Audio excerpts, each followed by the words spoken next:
Hi, everyone, and welcome to the first ever episode of Knowledge is Power, the truth about network marketing industry from those who are actually working in it. I'm Andrea Accinelli, and I've been working in the network marketing industry for almost 10 years. My mission is to educate others and help end the stigma that can sometimes be associated with this industry.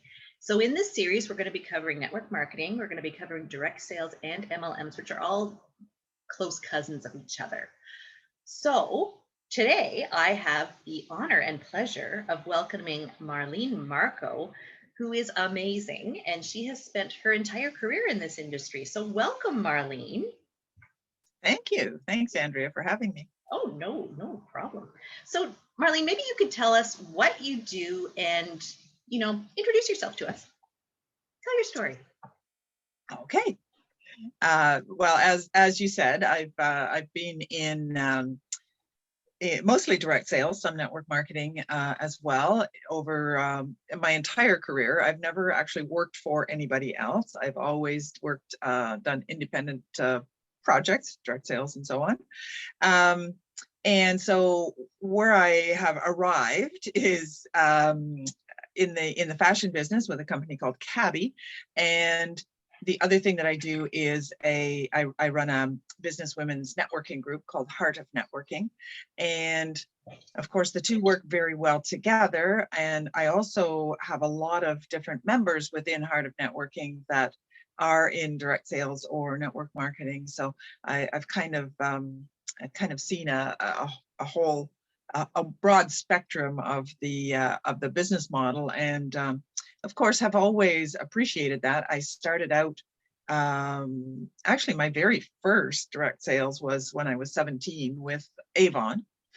And I must admit, I was my own best customer. However, I did learn a lot from that experience. And I have been in other businesses, but primarily fashion. I was with Weekenders for 23 years. Then when they closed, I did a number of other things, which, some were more successful than others. Some were more me than others. And I think that's an important point to remember.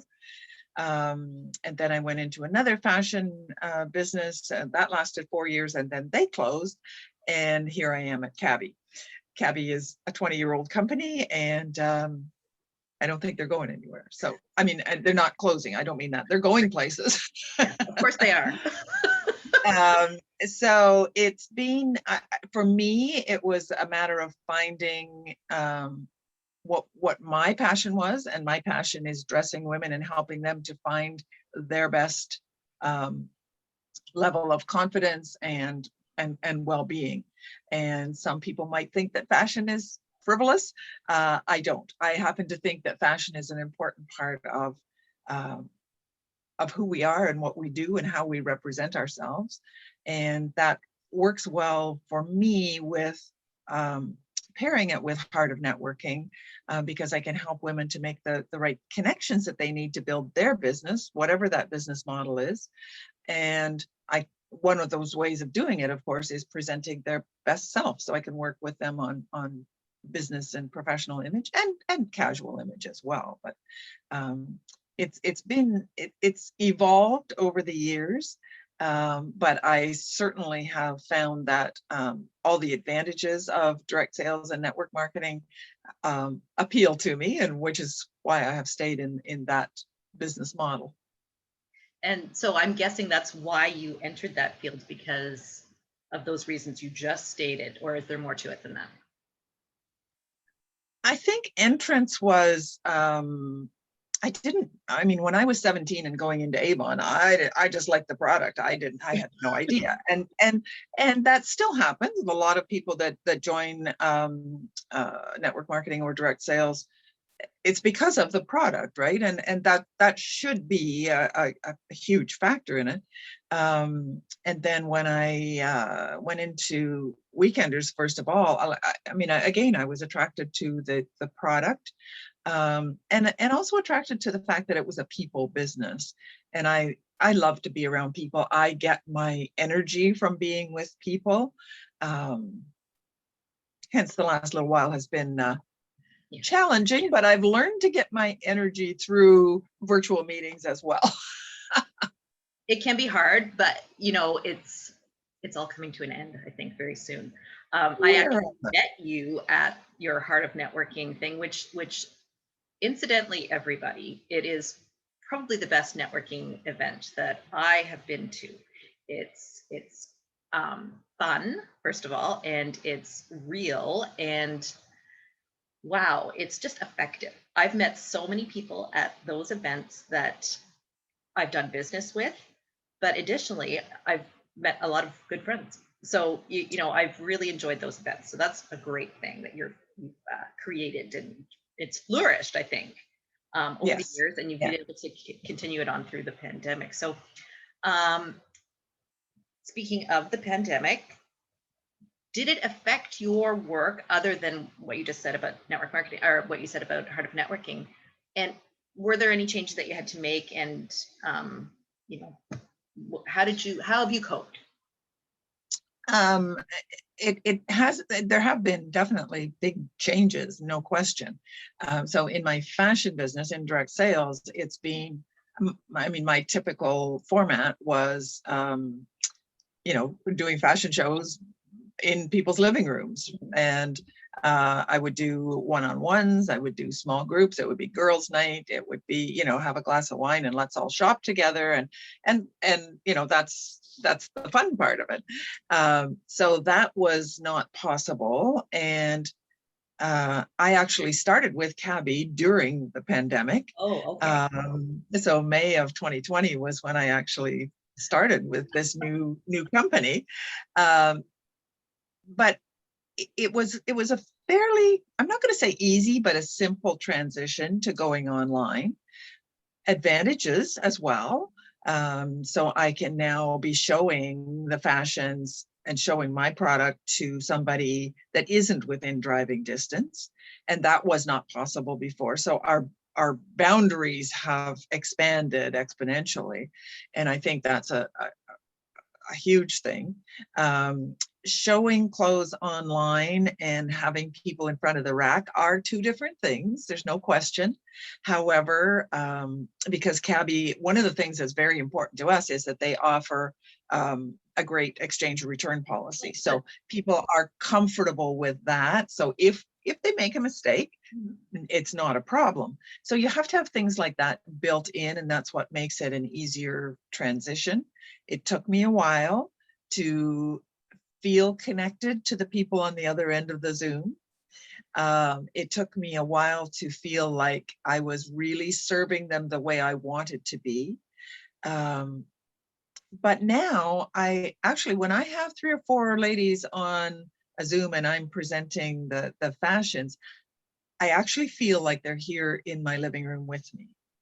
And some of that comes from really creating interaction with them. I really prefer that they, ask their questions and, say, well, I've got this piece. Do you think that would go with this? Or, really let me do my job as a stylist. Yes. I don't want to just sell clothes. I want to be the stylist that really serves them well. So I've learned, and it's been a bit of a process over the last year and a bit, but I've been able to do that. And with Heart of Networking, of course, we've been able to transition as well. Speaking to the value of networking, I already knew the lady who was running the World Event Center. Yes, of course. We had never actually done business together, but we knew of each other from networking within Durham region. And so I went to her and said, can we do this on your platform and make it look like it's a regular networking meeting, make it feel like it's a regular networking meeting, and people be able to connect with who they want to connect with. And the answer was yes. So, that was a different platform, but certainly we've been able to transition and use that extremely to everyone's benefit. Yeah, I found that it's World Event Center, and that platform really works very well for this sort of thing. And I think it could be applied to so many things that used to happen in real life. That That's right. That's right. Who knows what will happen in the future if people are going to want to attend networking things that aren't local to them.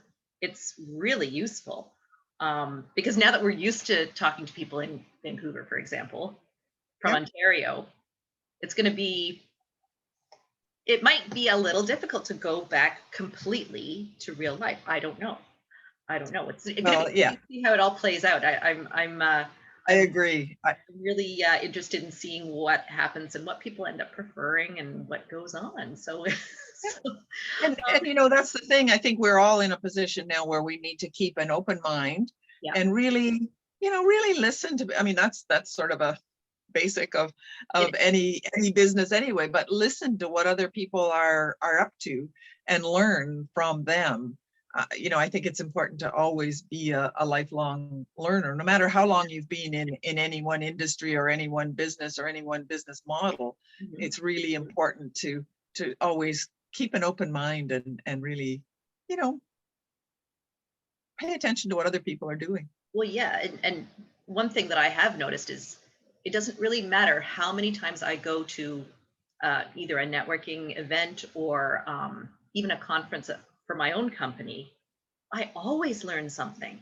You know, Yes. I can hear the same thing a million times, and that's fine. But there's always going to be some, like, every person has their own viewpoint and take on things, and it's really interesting to hear what they are, because even if you just hear one nugget, that one nugget could make all the difference for your business if it resonates. That's very true. And hearing it from somebody different, it's like a child. The mom tells them time and time again, and they don't hear it. And the kindergarten teacher tells them, and oh, it's wonderful.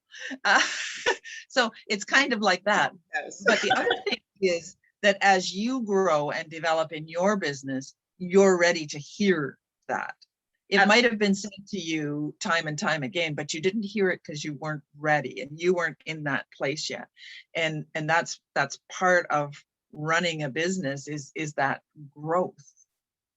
Definitely. And one thing that not everybody realizes is that when you're in a network marketing or a direct sales company, there's a huge opportunity for personal growth. It's not just about sales. It's not just about making money. It's personal growth becomes so important and fun, because sometimes Yes, it doesn't seem like it's going to be fun at all, but sometimes it's happening when you don't even realize it. that's Um, when it's the best. yeah, That's when you learn the best, right? exactly. When you're not really trying to grow, it becomes impossible when you're making a huge thing in your brain about, oh, well, I've got to do this, I've got to become this, I've got to do this. No, you don't. You're enough yourself until you're ready for that next step. Yes. Yep. So here's one thing I noticed about you is I don't remember exactly which year it was, but you won a business award. I want to say 3 years ago, something like that. Yeah, it was for 2018, 2019. I was given the award for Business Person of the Year in the Ajax Pickering Board of Trade. And I have to tell you, that was a very special award for me, partly because I don't have sort of the typical business. Right. So it was very meaningful that I was recognized for the work that I was doing. Mm-hmm. The process and the submission that I had to put together was also a good exercise, because I had to go back over and you know, kind of look at what I had done and who I had helped and what accolades I had, and you know, all that sort of thing, and testimonials, and so it was a good exercise for me. And then to have won that position was and again, because it's not, my businesses are not sort of what you think of as the typical board of trade businesses. Mm-hmm. So I was very, very honored to have earned that. It was also really good for other people in our type of industry to see you win that, because Right. I mean, the Board of Trade isn't going to pick just anybody, first of all, and they're not going to pick any business that they don't feel is legitimate, I am sure. Right. So Yep. it was really great to see you win that, because we all love you, but also because, you know, it helped legitimize what we're doing. And, that's always necessary at this point for us. So tell me just one thing, just to close, or not to close quite yet, but if you're talking to someone who's maybe looking to join your business and they ask you if you are part of a pyramid scheme, what's your response to that?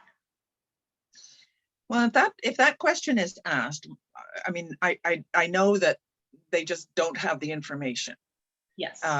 Because if they have the information, it just isn't an issue. So, I don't get defensive about it, because I understand that they just need to be sort of educated. And, I explain how the business works. It is no different than any other business model. It's just another business model. And the difference is, the harder you work and the more you apply yourself and the more passion you can put into your business, the farther you're going to go. If you're in an employed situation, which I never have been, so I'm kind of just talking from other people's experience, but it would seem that no matter how hard you worked, you're still going to have the same paycheck at the end of 2 weeks or a week or whatever.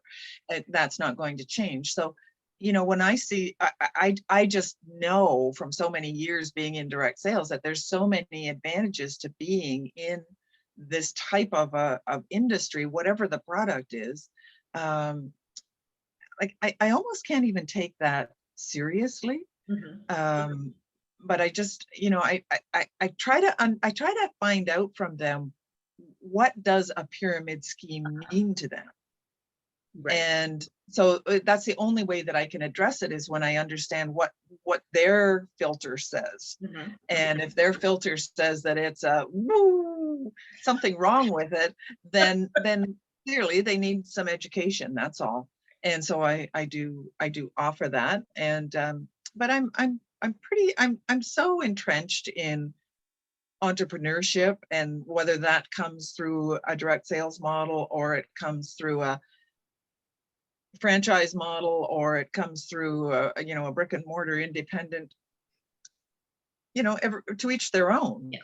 This has been my choice, and I think the fact that I've been doing it for so long, and I'm single income household and have been able to take care of myself for many years now.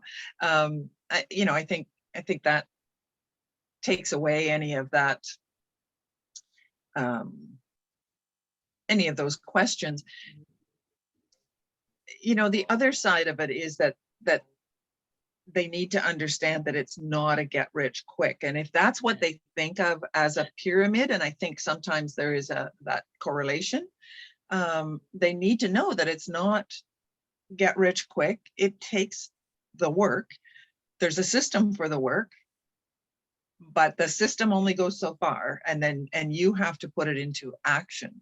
So, if that's where the doubt comes in, then I think that's where we can reassure people that their efforts will pay off. Sure. That's a great explanation. And, I think you're right about the education part. And a lot of people will say pyramid scheme without actually knowing what it actually is. So, and Yeah. the difference is quite clear. So here's just one question to close this interview. If you have one best tip for someone who's starting out in this business, what would that be? I would say, well, first of all, always be coachable. Be willing to learn from people that have already done it, and be willing to learn from people who maybe it didn't work out for, because you can maybe avoid some of their pitfalls. But the other side of being coachable is also to stay curious. Yes. So you always want to continue to learn. You want to learn what other people are doing, learn what more you can do to serve your clients or your team. So yeah, I guess it's two-pronged, but stay coachable and stay curious. Yes. Okay. Well, that sounds fantastic. Marlene, thank you so much for being my very first guest in this interview series. This is a great start. I'm really pleased. I'm honored. Well, I'm honored. So if anyone out there is interested in speaking to Marlene, her contact information will be in the description box below. If you're interested in what I'm drinking or what jewelry I'm wearing, that will also be in the description. One more thing, if you are in the network marketing industry already and you'd like to be interviewed on this channel, please send me a message, either on Facebook or I don't know. Facebook is good. So thank you so much for listening, everybody. I hope this was helpful, and I hope you enjoy the rest of your day. Thank you so much.